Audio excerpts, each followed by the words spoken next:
Welcome back to the Law School Toolbox podcast. Today, we're excited to be talking with Tiffany Lo, one of our writers who transferred law schools and is going to share some of that experience with you. Your Law School Toolbox host today is Alison Monahan, and typically I'm with Lee Burgess. We're here to demystify the law school and early legal career experience so that you'll be the best law student and lawyer you can be. Together with the co-creators of the Law School Toolbox, the Bar Exam Toolbox, and the career-related website Career Dicta. I also run the Girls Guide to Law School. If you enjoy the show, please leave a review or rating on your favorite listening app. And if you have any questions, don't hesitate to reach out to us. You can always reach us via the contact form on lawschooltoolbox.com, and we would love to hear from you. With that, let's get started.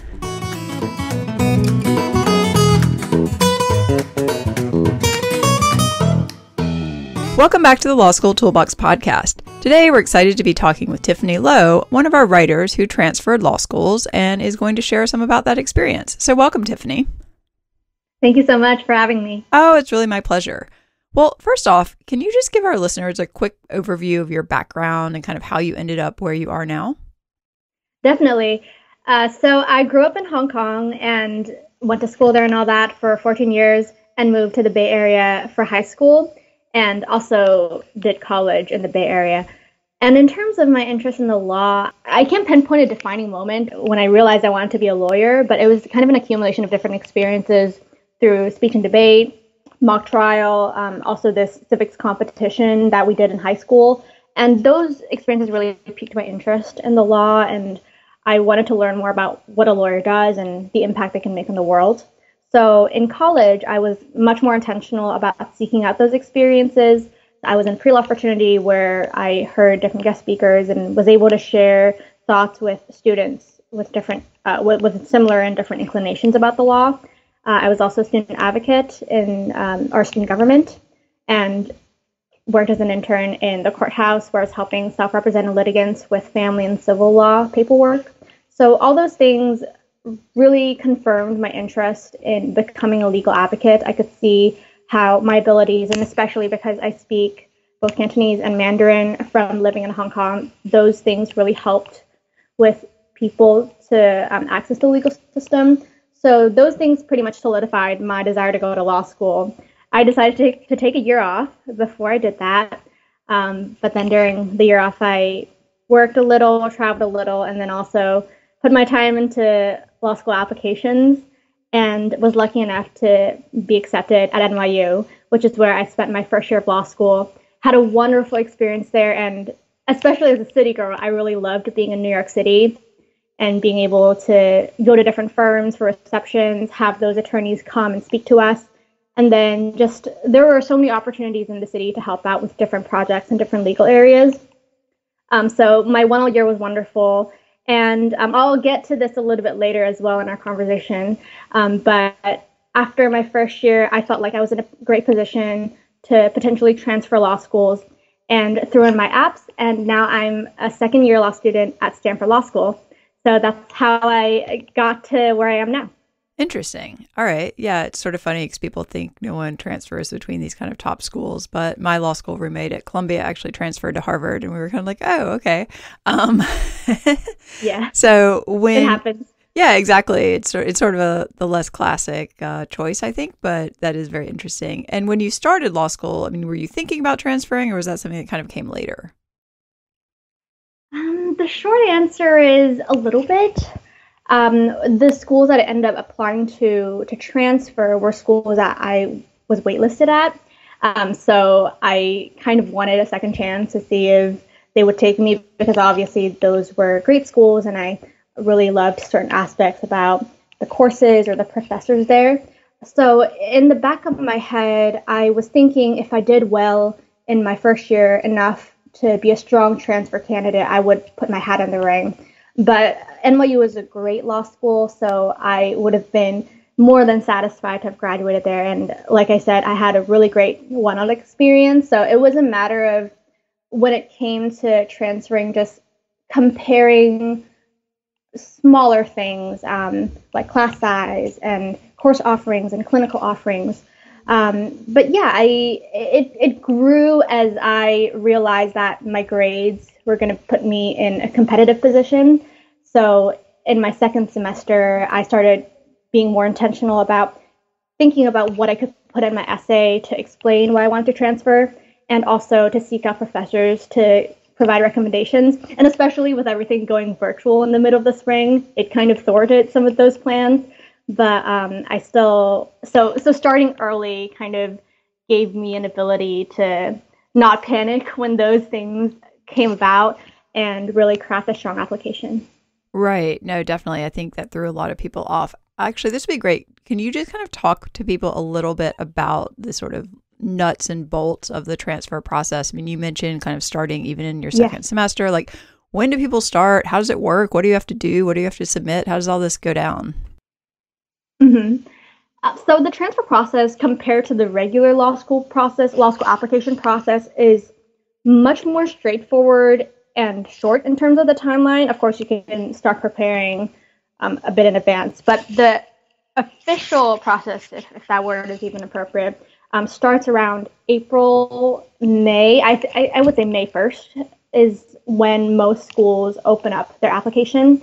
And the deadline, I believe, for most schools are between mid-June and July. So it's really a 1 to 2 month window in which you can submit your application. And then after that, most schools say they will begin review immediately, and calls come in July, maybe early August. This is all based on my experience, and I didn't apply to many schools, so it might be different, but I think that's the rough timeline for most transfer applicants. So before that, I think a lot of people give advice that talks about, if you are serious about transferring, you should start thinking about your application materials some months in advance. Generically, the materials required would be essays, usually just a personal statement. I believe, yes, I submitted personal statements unique to each school, transcripts from my first year, my updated resume. If you have an anticipated summer job, it would be great to put that on there as well to show the school what you're up to and also what your interests are. And then recommendations from professors and employers. Most schools recommend that you have at least 2 professors from your 1L year write about what they think you are strong at and why you would be a good transfer candidate. So you would be assembling those materials in those months. And then also some schools provide information sessions in which you log on to a WebEx or a Zoom session, and they give a little presentation and you can ask questions. And this is especially helpful, I think, this spring, because of everything going virtual and the inability to visit the campus and sit in on classes, which is something I was hoping to do actually, but didn't get a chance to. So those things really help you prepare leading up to the process. And then you go ahead and submit everything and kind of just wait and see what comes back. Well, I'm curious, did you find there was any awkwardness around having to ask your professors for transfer recommendations? I know sometimes people get really worked up about that. Yeah, I think there is some inherent awkwardness to the process because you are implying that you would be okay leaving the school. But I think most professors, I asked 3 of them for my recommendations. Most professors are very gracious about the process and willing to offer a recommendation. And I find that sometimes your professors might ask why you're wanting to transfer, but if you're comfortable with offering those specific reasons, I think that will really help your professor understand where you're coming from, and then also use some of those tidbits that you share with them in the recommendation letter to present you as a strong candidate to the school you're hoping to transfer to. So I think as someone in that position, if you're anxious or you're nervous, just kind of battle through it and talk to some students who have transferred in the past. And just remember that a lot of other applicants are in your position as well and are trying to find the right professor or the right employer to ask a recommendation from. So just think about what you want to say to them, ask in person if that's possible, and I'm sure that they will be more than willing to help you. Right. And I think people transfer for all sorts of reasons. So I mean, presumably they would be kind of curious. I mean, we were definitely curious when we found out our roommate was leaving, but, you know, she had a pretty good reason for doing it. Right. And we're like, oh, okay, that makes sense. No one was, I mean, no one was upset about it. It was more just like, huh, that's interesting. Like, what is this about? So when you were looking at schools you might want to apply to, or the one that you decide to accept, what kind of stuff were you considering, you know, that you felt was different from where you were? Yeah, I was lucky enough to have two offers, so I was able to compare those and then my old school as well. And for me, it really came down to, like I mentioned earlier, just minute things like the class size and also the specific clinical and course offerings. So what I liked about Stanford, especially compared to NYU, was the size. I felt very much a small fish, I guess, at NYU, and it reminded me of my experience going to a big public college where you had to take a lot of initiative, and that was great and challenging and helpful for self-growth. But I was hoping to get a little bit more support as I figure out the first step in my legal career. So I really appreciated that Stanford has a smaller class size. And it was very apparent to me from the get-go after I received the acceptance call, the resources available to individual students. For example, even before I accepted my offer, the career services advisor set up a Zoom call to talk about my second summer and my plans for it, and offer tips about how the Stanford Career Services Office might be able to help. So I found that to be very personal and really encouraged me to be a part of a smaller community. So, and I found that to be really great as a student, even in a virtual environment. So that was one thing. And then the other thing that I liked about Stanford was the fact that clinics are full-time. So during the quarter you're taking a clinic, you're not taking any other courses. You're essentially working in a mini law firm on live cases. Yeah, and I don't think that's very common in law schools. So I found that to be a really great incentive for me to come to Stanford. And then the other thing that I think I mentioned earlier is that a lot of my family is in the Bay Area. And even though I don't intend to stay in the Bay Area after graduation, I figured that it would be great to be close to them for the last 2 years, and also to be able to live at home for a bit, so to save on rent. So that was another big motivating factor that led me to my decision. And I'm really happy that I chose Stanford. Nice. Yeah, I think particularly in this crazy environment, having a free place to stay with someone to, like, you know, help you out and do some stuff for you is fantastic. Well, one thing I've heard is that it can be kind of hard to fit in as a transfer student because that 1L experience is so intense. People maybe already have their study groups, their friend groups. Have you found this to be the case? Yeah, I think in a smaller school, the challenge is a little bit compounded in that everyone knows each other or knows of each other. So it's very obvious when you're a newcomer. Right. But that has also been a blessing too, because I found that people have been really kind and wonderful in striking up conversation and learning more about the 2L transfer students. So really everyone I've met have been really opening, really friendly, have offered to be a resource in anything about Stanford at all. I think the biggest challenge is just the fact that we're doing virtual school. Right. And we just see each other in classes, and we're not able to go to those lunch events or those conferences or those social events and have those organic conversations in between breaks.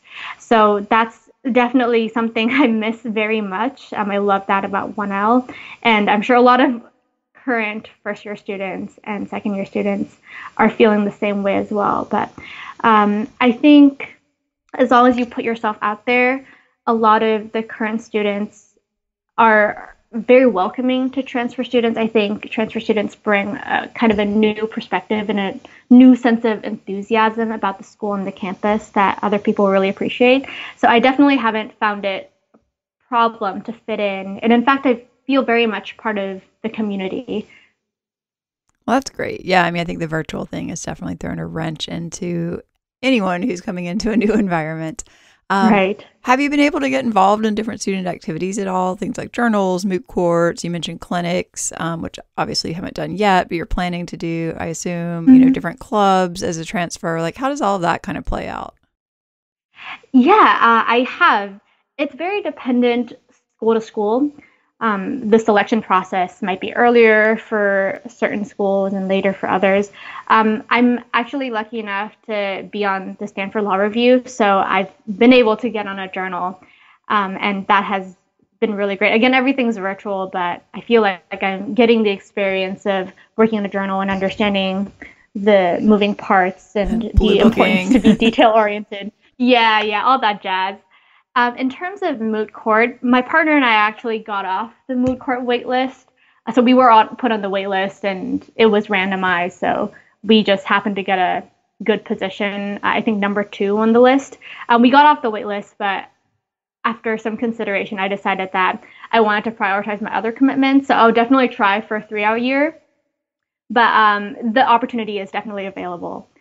For clinics, so this was actually a bit of a challenge. So for me and my other fellow transfers, after we received our acceptance call, we were told that the clinic application deadline would close a couple of days after we had gotten the call. So we didn't have much time to decide about clinics, about applying to clinics specifically, but we did have, I think, 2 weeks to decide whether to accept or reject the transfer offer. So I think most of us didn't put our hat in the ring for clinics, but some did, and some did get their clinic preferences. So it was just kind of a odd timeline thing where it was difficult to commit to doing a clinic, because your commitment to doing a clinic also means that you're committed to that school. So I didn't decide to apply for any clinics. So that was kind of a difficulty for transfer students. And I know that our transfer student representative is trying to push for a deadline that is better for transfer students in the future. So hopefully that will change next year. But in any case, I am definitely planning on doing a clinic next year. And like I said, I'm just really excited about the full-time aspect of it. Yeah, I think that's a very interesting way to do it. Yeah. And then in terms of clubs, so if I had stayed at NYU, I would have been able to lead some student organizations. So transferring has, for lack of a better word, deprived me of that opportunity. And now I'm a member of certain clubs and affinity groups, which is actually really nice in and of itself too, because I just get to hang out at events and get to know people. Yeah, without the stress of having to coordinate everything. So yeah, I think overall I've really felt integrated into the student life. Oh, actually, I should mention too, Stanford has some mentorship programs. So I actually became a 1L public interest mentor, where we have a mentorship group with 4 mentors, 4 mentees, and then also a faculty advisor. And we just get together on a regular basis, and then also have one-on-one opportunities to talk about our experiences in the public interest sphere and what the 1Ls might be thinking for their summer or their career. So that's been another way for me to get to know more people and understand their interests and their motivations. Great. Well, it sounds like one thing I'm getting out of this is for people who are thinking of transferring, it seems like it's really important to kind of know what your own priorities are and be ready to act quickly when you accept an offer. Do you think that's true? Yes, I definitely agree. The timeline is so short that once you get that acceptance call, you really have to figure out whether transferring is for you. And if you're ready to make the commitment to move cities, to start over at a new school with new people, new professors, and also to think about what organizations and clubs you would be able to involve in and in what capacity. So the advice I would give to anyone going through the process is to really do your research even before the application process starts, and keep a spreadsheet, whatever way that helps you process the information. Do that and reflect upon if you're ready to make the move. Because I know for me, I was fortunate not to have to move across country like some of my fellow transfers, but that in itself is very taxing and can be very frustrating with leaving friends and family and significant others behind. So it's a huge commitment, but if you know what you're getting into, I think you will feel really great in your choice at the end of the day. Right. And where were you working over the summer? Were you working in the Bay Area? Yeah, I was working in the Bay Area. Okay. I was lucky to split between a firm and in-house, but it was all from home. Right. So, Oh, true. Yeah, of course. Yeah. Forgot about that part. Right. Yeah. And I guess often what happened in the past with the transfer situation was you would immediately jump into doing OCI. But this year, because of the pandemic, like OCI has been postponed. So in a way, that actually probably worked out better, I guess, for you. It was less crazy in any case. Right. That is one of the things that people sometimes wonder or worry about when they're transferring is, how will this impact my job opportunities? What are your thoughts around that? Yeah, like you mentioned earlier, the situation is very different for transfers in my year. But I will say with OCI coming up, the question still remains why you transferred and how you feel like you're doing in your new school. So I think it's a matter of, again, just explaining where you were coming from and why the new school was a great fit for you. So I do not think that it does impact job opportunities. And I would actually say it could strengthen you as a candidate because you've shown that you're willing to take this risk of transferring and integrating into a new environment. And then through your involvement in the school, you can also show that you're someone who takes initiative and likes to be part of community. So I think it's just a matter of crafting your narrative and showing the employer these qualities that will help you as an associate or just a lawyer in the organization. So I think that should not be a worry for any transfer student. I agree with that. We actually have a previous podcast where we talk about that with an ex-big law recruiter, and we all come down on the side of like this is not a negative thing. Like, maybe you have to talk about it. I think having your story ready to go is great, but it's not going to be a negative impact at all. So people can, I think, stop worrying about that. And another thing people tend to worry about is, what if I transfer and then like I did really well and then suddenly I'm in like a more competitive environment or something and my grades go down. Is that something that you were concerned about or that you've found to be a problem? I can definitely see that concern, and I have felt it many times myself at my old school and my new school because people at law schools are very impressive already and have a wide array of experience. So I think for me, it's just a matter of battling that imposter syndrome and knowing that you were accepted for a reason and that you can succeed at your new school. So it has been a concern at times, but I found that it can be combated in many ways, like talking to other students who are probably feeling the same things and also making use of your professor's resources, whether they're office hours or one-on-one, just casual coffee chats. I think you shouldn't, again, similar to the job opportunities question, you shouldn't be too worried about that and just focus your efforts on doing well in your classes and also picking out activities and clubs that really speak to your interests. At the end of the day, law school isn't all about grades, and I think there are so many great opportunities for law students to become involved even before you're licensed as an attorney, and law school is a great time to kind of try different short-term projects and short-term volunteer opportunities and see where your strengths really lie and how you want to put that into practice either as a full-time lawyer or through pro bono interests. Great. And do you feel like you've been able to build relationships with your new professors in the same way maybe you did as a 1L? Like you mentioned, people being very welcoming. Does that extend it, I assume, to your professors as well? Yeah, they have been really great. Again, there is a part of it that requires you to take initiative, to go to their office hours, to email and ask questions and ask for help or ask for a one-on-one meeting, because classes can still be, depending on if you're taking a doctrinal or a seminar, the professor might not know you much beyond your name. So there's definitely a lot of initiative that you should take. But my professors specifically have been really wonderful. Actually, they came together and offered a transfer lunch hour with professors from different disciplines in the school, where they were able to talk about some of their research with the classes they're teaching and offer advice about how to do well and how to integrate into the community.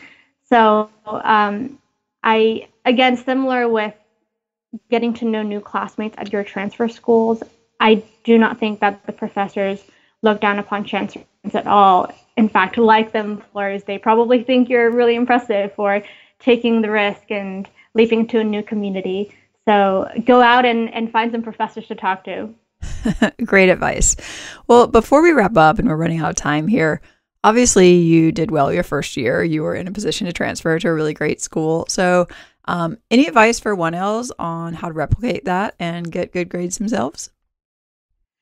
Oh my gosh, I could go on for hours on this subject. Maybe we should have a new podcast on that. Yeah.